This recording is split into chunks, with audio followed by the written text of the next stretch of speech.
Hello, back in 1972, over a 3 month period, about 30,000 Asians came into this country. And it's quite interesting to know why they came in. So they were Ugandan Asians, and basically, Idi Amin, who was president of Uganda, had given them 3 months to get out of the country, and he seized all their assets and money and property and all the like. And he said they shouldn't be there, and he threw them out.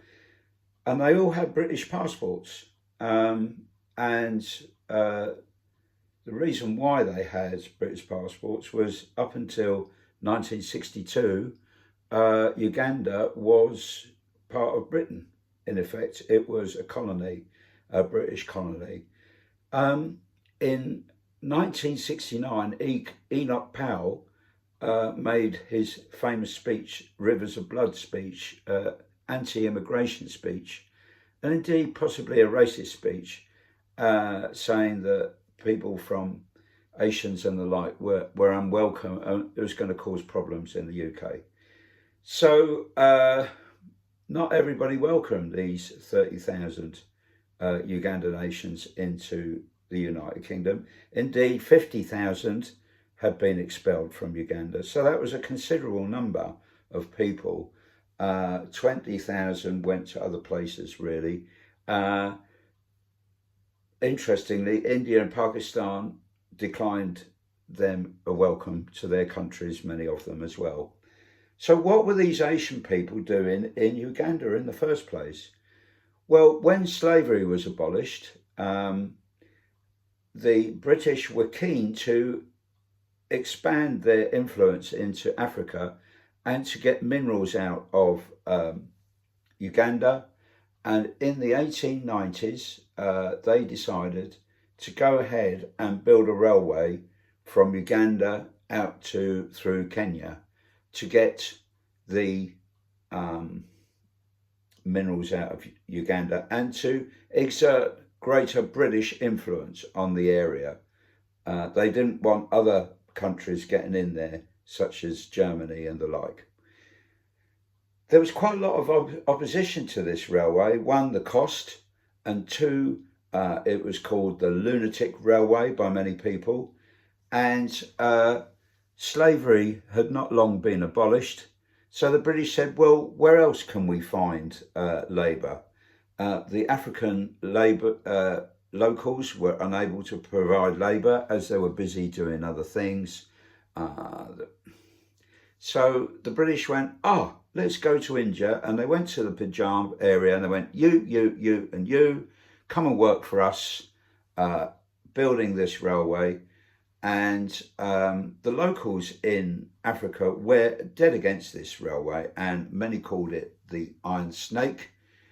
Anyway, about 35,000 actually, Asians were recruited from mostly the Punjab area and the Gujarati areas of the Indian continent at the time. And pay and conditions were exceptionally poor. You know, it pretty much, there was lack of water. They had a lot of logistical problems providing water to the workers.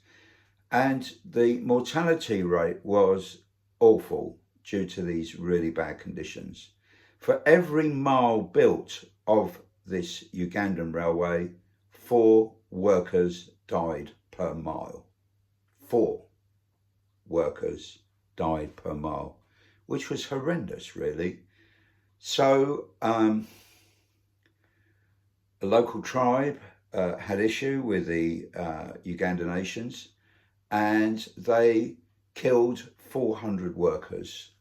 There were lions roaming around the camps, and they killed at least 2 lions, ate about at least 135 workers. There were tsetse flies causing, illness. So the mortality rate was absolutely horrendous. About 2,500 people died. And so when the railway was built, the British said, well, you can go back to India, but you can stay here. So about 6,000 Asians settled in Uganda. They really helped the Ugandan economy grow, actually. They were very industrious people. And following the expulsion of all these Ugandan people, Asians out of Uganda, the Ugandan economy crashed completely, and it was completely in the doldrums, despite seizing all this apparent property and money from the Ugandan Asians. And they came, and a lot of the Ugandan Asians weren't made that friendly in the United Kingdom. But, the British had used them all those years ago. And, also in the First World War, many Indian people fought in the trenches on behalf of the United Kingdom. And I think not many people are aware of this, today. So have a think about it. Anyway, all the very best now. Cheers. Bye-bye.